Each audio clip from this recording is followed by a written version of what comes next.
Young God. Yeah. Why? What's up, guys? Welcome here to our first Yeah. episode of Upcoming Stars. This is a special episode for me, not just because this is our first episode, but also I get to have my family right here, Mr. Jarrell Morgan. What's going on, y'all? What's up, Dre? What's up? How you doing? Welcome to the show, man. I have a couple questions for you. What was your turning point when you realized you wanted to be a rapper?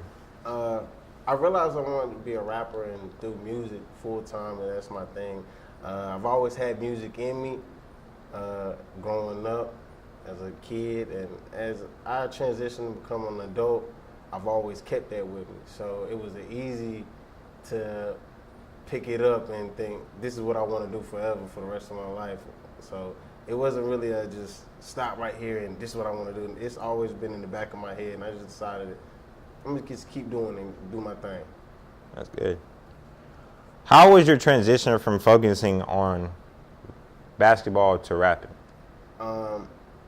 It was a hard transition a little bit because I spent so much time in the gym and practicing and learning film and watching players play, and it was a little hard transition because I didn't know where to begin when it came to music.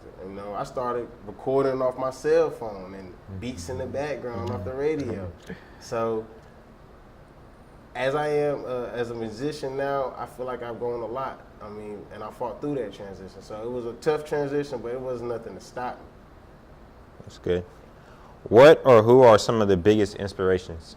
Some of my biggest inspirations in life, first I gotta shout out God.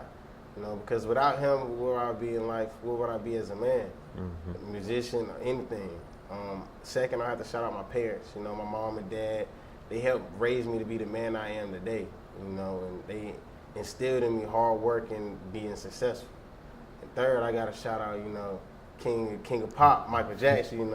Dre, in our family, Michael Jackson is still running home. Yep.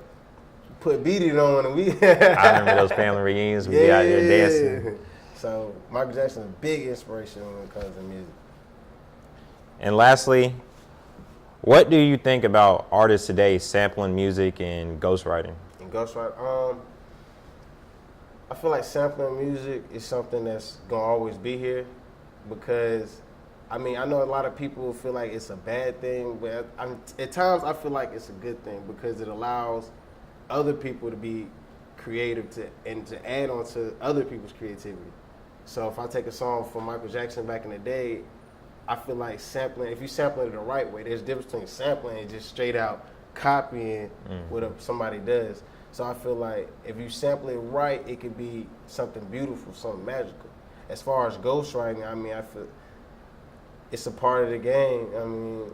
It's not something that I do. It's not something that I know many people that do it, but if it came down to it, if the greenbacks is looking right, I'll write a few songs. You still got to credit me. So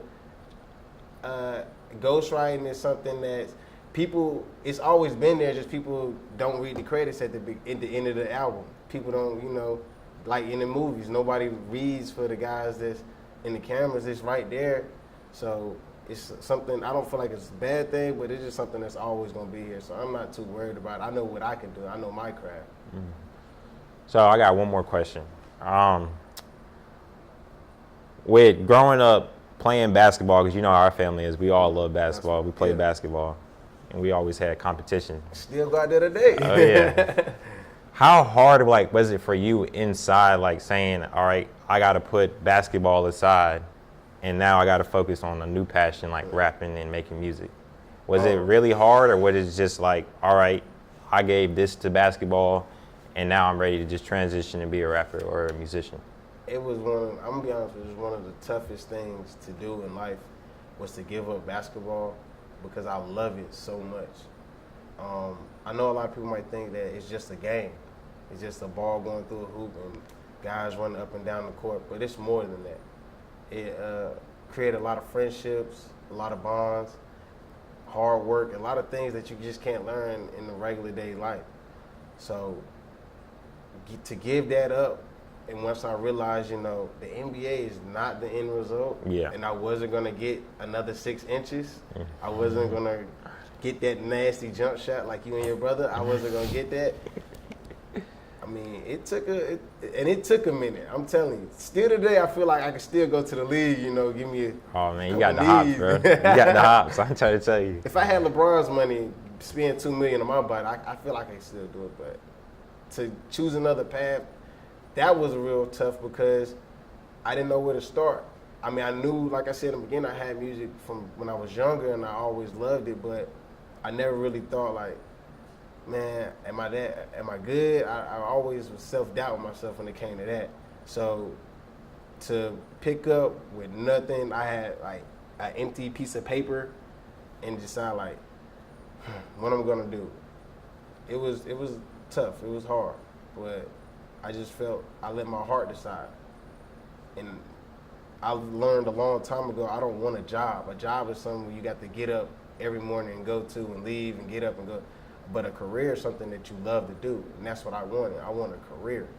And music is something I can make a career out of, because no matter what, I'm always going to love the music. I'm always going to do it. Even if nobody buys a single album, and I'm stuck at Walmart for the rest of my life, I'm still going to be doing music. I'm still going to be pumping up the airwaves full of, even my neighbors don't like it and calling the police on me every night. I'm still going to be doing it because I love music that much.